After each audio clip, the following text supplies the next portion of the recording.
अस्सलाम वालेकुम, welcome back to my channel US Academy. तो यहाँ पे हम वाइस कैलिफ चैप्टर नंबर 2 के एमसीक्यूज को यहाँ पे डिस्कस करने वाले हैं। बेसिकली चैप्टर नंबर 1 के ऑलरेडी एमसीक्यूज मैं आपके साथ शेयर कर चुकी हूँ और इन सब चैप्टर्स की समरी और एक्सप्लेनेशन भी मेरे चैनल पे मौजूद है, आप जाके देख सकते हैं। जब तक आपको समरी और चैप्टर की एक्सप्लेनेशन समझ नहीं आएगी कि इस चैप्टर में बात किस बारे में हो रही है, ये पोएम किस बारे में है, तो आपको कुछ भी चीज़ें समझ नहीं आएंगी। बेहतर ये है कि पहले आप समरी वाले लेक्चर्स देख लें ताकि आपको चीज़ें क्लियर हो जाएं और फिर ही आपको एमसीक्यू सॉल्व करने में भी मज़ा आएगा और वही चीज़ आपको फ़ायदा भी देगी।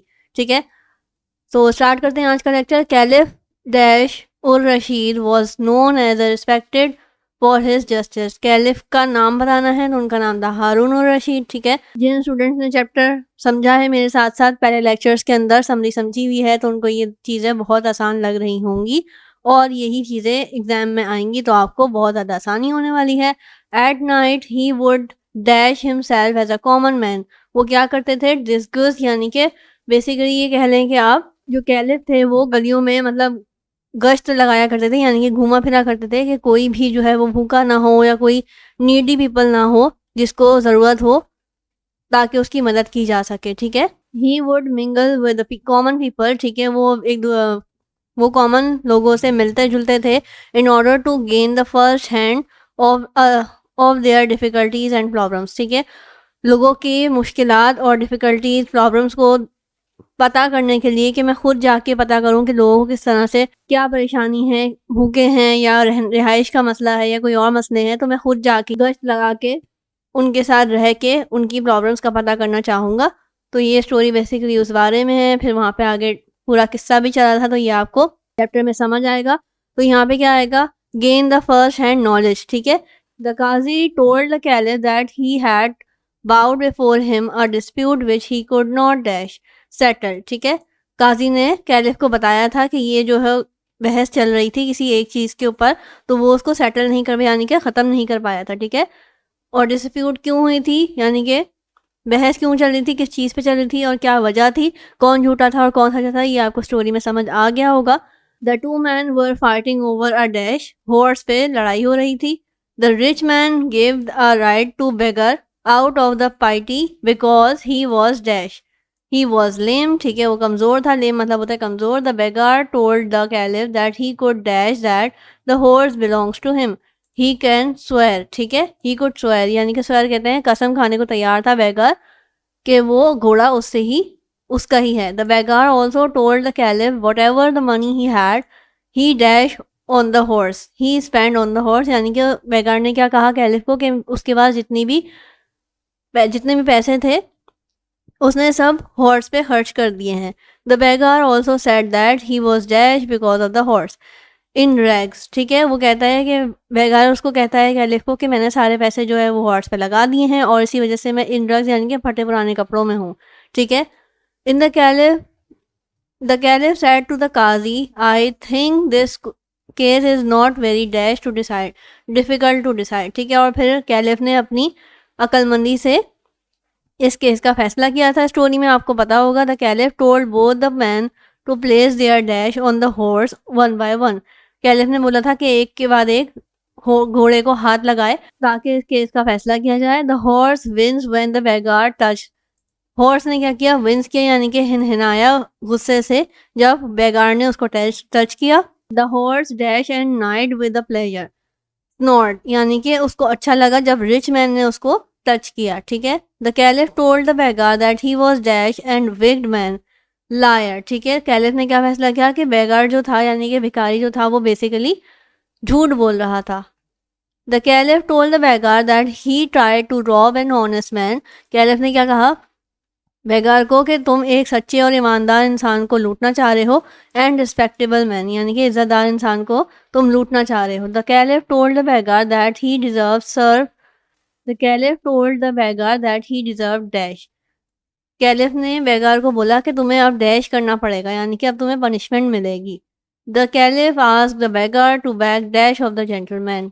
कैलिफ ने कहा बेगार को यानी कि भिखारी को कि तुम जेंटलमैन से डैश करो, यानी कि माफ़ी मांगो। The rich man readily dash beggar for give beggar, rich man ने माफ़ कर दिया बेगार को। The rich man also gave the beggar two handful dash, gold coins दिए थे रिच मैन ने बेगार को। The noble action of the rich man dash everybody in the court.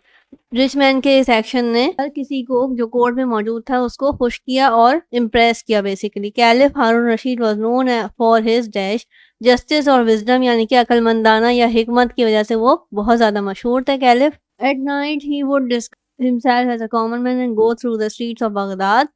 कौन घूमते थे? कैलिफ हारून रशीद घूमते थे। Caliph Harun Rashid would mingle himself with the common man in order to gain the information difficulties और problem की वजह से, ठीक है। He could not decide the dispute so he brought the dispute before the caliph. कौन इससे पहले केस सुन रहा था? कादी सुन रहा था कोर्ट के अंदर, जब तक कैलिफ वहाँ पे नहीं पहुंचे थे। The rich man gave a right to, rich man ने घोड़े की सवारी किसको दी थी? बेगार को, भिखारी को दी थी। द बेगार वॉज लेम, बेगार जो है वो झूठा था। He refuse to get down the horse, कौन किसने मना कर दिया था घोड़े से उतरने से? बेगार ने, यानी कि भिखारी ने। ही प्रोनाउंस द केस, किसने बोला? किसने केस का फैसला किया? कैलिफ ने किया था। The real master of horse was, असल मालिक कौन था? रिच मैन था। The caliph said you are a liar and a winged man, किसको बोला था? बेगार को बोला था, भिखारी को बोला था। He was honest and respectable citizen, rich man के बारे में उन्होंने कहा था कि ये एक सच्चा और ईमानदार इज्जतदार शख्स है। द बेगार ट्राई टू रॉब, बेगार ने जो है वो रिच मैन को लूटने की कोशिश की। Caliph gave the verdict in favour of, caliph ने किसके हक में फैसला किया? रिच मैन के हक में। The caliph asked the beggar to beg forgive of rich man, caliph ने बोला बेगार को कि तुम रिच मैन से माफ़ी मांगो। Rich man gave handful gold coins to the beggar, भिखारी को पैसे दिए, गोल्ड कॉइन्स दिए रिच मैन ने। When the beggar touch the horse is expressed it dash disliking, जब बेगार ने हॉर्स को टच किया तो उसने डिसलाइकिंग शो की हॉर्स ने। For the beggar caliph and rich man felt sympathy, ठीक है। बेगार के लिए कैलिफ और रिच मैन ने सिंपैथी यानी कि हमदर्दी का इजहार भी किया। The action of the rich, यहाँ पे रिच आएगा, रिच मैन एवरीबडी प्लीज, यानी कि हर किसी को खुश किया, मुतासर किया। When the rich man touch the horse was happy, ठीक है। जब रिच मैन ने हॉर्स को टच किया तो वो बहुत ज़्यादा हैप्पी था। The caliph Harun Rashid was known as the justice and wisdom, ये वर्ड आपने याद रखने हैं। कहाँ पे वो घूमते थे? बगदाद के स्ट्रीट्स में।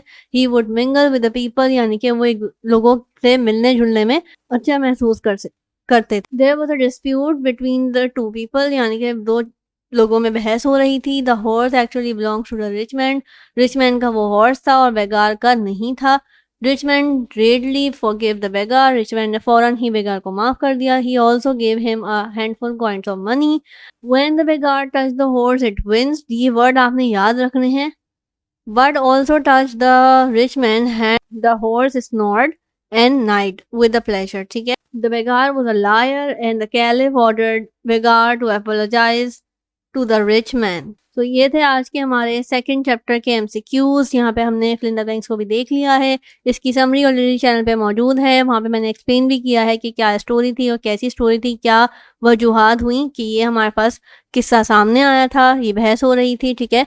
तो आप वो भी जाके देख सकते हैं। फिजिक्स के न्यूमेरिकल्स और एमसीक्यूज के भी ऑलरेडी मैंने सॉल्व एमसीक्यूज और न्यूमेरिकल्स अपलोड कर दिए हैं। एक्सप्लेनेशन भी ऑलरेडी चैनल पे मौजूद है, सिंधी की एक्सप्लेनेशन मौजूद है, कंप्यूटर की सारे ही चैप्टर की एमसीक्यूज और एक्सप्लेनेशन मौजूद है, आप जाके देख सकते हैं, जो कि आपको बोर्ड एग्जाम के लिए बहुत बहुत हेल्प करने वाला है।